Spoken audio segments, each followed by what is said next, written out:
அனைவருக்கும் வணக்கம். தமிழகத்தில் மேலும் ஒரு மிகப்பெரிய ஊழல் வெளிவந்திருக்கு நண்பர்களே.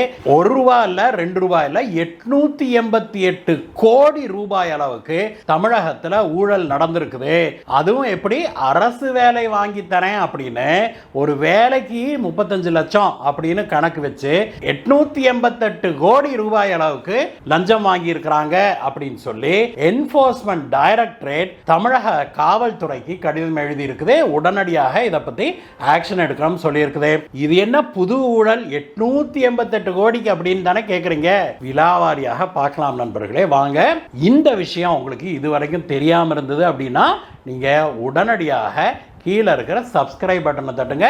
பக்கத்திலே இருக்கிற பெல் ஐக்கனை தட்டி ஆளுங்கிற ஆப்ஷனை கிளிக் பண்ணிங்கன்னா இது போன்ற சுவாரஸ்யமான செய்திகள் எல்லாம் சுட சுட உங்களை வந்து சேரும்.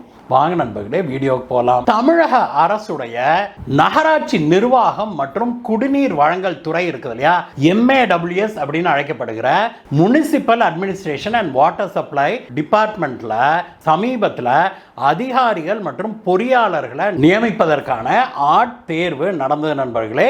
அதுல கிட்டத்தட்ட 2538 பேர் வேலையில நியமிக்கப்பட்டாங்க. இந்த ஆட்களை தேர்வு செய்ததுல தான் பெரிய அளவில் ஊழல் நடந்திருக்குது அப்படின்னு என்ஃபோர்ஸ்மெண்ட் டைரக்டரேட் இப்பொழுது சொல்லி இருக்குது. இந்த துறை திரு KN நேரு அவர்களுக்கு கீழே வர்றது நண்பர்களே.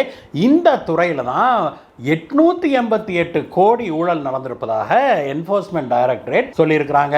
அமலாக்கத்துறை என்ன சொல்லியிருக்கிறாங்கன்னா, போன வருஷம் இந்த பதவிகளுக்கு 1.12 லட்சம் பேர், 1 லட்சம் பேருக்கு மேல இந்த பதவிகளுக்கு விண்ணப்பித்திருந்தாங்க அப்படின்னும், அதுல 2538 பேர் செலக்ட் பண்ணப்பட்டாங்க, அவங்களுக்கு பதவி வழங்கப்பட்டது அப்படின்னும், அந்த பதவி வழங்கினதுல பலர்கிட்ட 25 லட்சத்திலிருந்து 35 லட்சம் ரூபாய் வரைக்கும் லஞ்சம் வாங்கிக்கிட்டு அவங்களுக்கு இந்த பதவியை கொடுத்திருக்கிறாங்க அப்படின்னு சொல்லி அமலாக்கத்துறை இப்பொழுது தமிழக காவல்துறைக்கு ஒரு கடிதம் எழுதியிருக்கிறாங்க.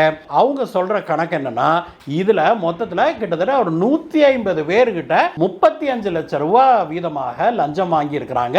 அது மொத்தமாக 888 கோடி ரூபாய் அளவுக்கு வருது அப்படின்னு சொன்னதோட இல்லாம, இப்படி 150 பேர் இவ்வளவு லஞ்சம் கொடுத்து நகராட்சி துறையில வேலை வாய்ப்பு பெற்றிருக்கிறாங்க, லஞ்சம் கொடுத்து வேலை வாங்கி இருக்கிறாங்க அப்படின்னா, அப்ப தகுதியானவர்கள் எத்தனை பேருக்கு வேலை இல்லாம போயிருக்குது, இதுல பின்தங்கிய வகுப்பை சேர்ந்த பலருக்கும் வேலை இல்லாம போயிருக்குது அப்படின்னு சொல்லி அமலாக்கத்துறை சொல்லியிருக்கிறாங்க. கடந்த ஏப்ரல் 7ஆம் தேதியிலிருந்து ஒரு 3 நாள் தமிழகம் முழுவதும் பல இடங்கள்ல என்ஃபோர்ஸ்மெண்ட் டைரக்டரேட் ரெய்டு நடத்தினாங்க.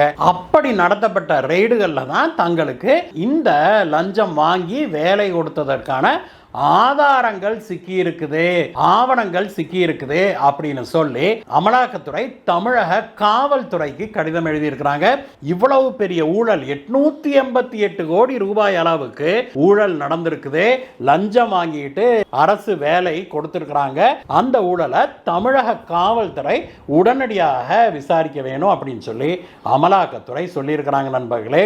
இந்த விஷயம் இப்பொழுது பெரும் அதிர்ச்சியாக வந்திருக்குது பலருக்கும். இது தொடர்பாக 232 பேஜ் ஆவணத்தை தமிழக காவல்துறைக்கு என்ஃபோர்ஸ்மெண்ட் டைரக்டரேட் அனுப்பியிருக்கிறாங்க அப்படின்னும், அதுல அமலாக்கத்துறை மேலும் என்ன சொல்லியிருக்கிறாங்கன்னா, இந்த 150 பேர் வந்து லஞ்சம் கொடுத்தாங்கன்னு சொன்னாங்க இல்லையா, அந்த 150 பேர் தொடர்பான தகவல்கள், யார் யாரு இந்த லஞ்சம் கொடுத்தாங்க, இதுல இடைத்தரகர்களாக யார் யாரு செயல்பட்டாங்க, அவங்களுடைய தகவல்கள், இதெல்லாமே அந்த 232 பேஜ் ஆவணம் சப்மிட் பண்ணியிருக்காங்களே போலீஸ்க்கு, அதுல நாங்க குறிப்பிட்டிருக்கிறோம் அப்படின்னு சொல்லி அமலாக்கத்துறை சொல்லியிருக்கிறாங்க நண்பர்களே. எது எப்படி இருந்தாலும் நண்பர்களே, இது தமிழகத்தை உலுக்கி இருக்கிற அடுத்த மிகப்பெரிய ஊழல் அப்படிங்கிறதா உண்மை. இந்த வீடியோ பற்றிய உங்களுடைய கருத்துக்களை சொல்லுங்க நண்பர்களே. மீண்டும் உங்களை வேற ஒரு வீடியோ சந்திக்கிறேங்க.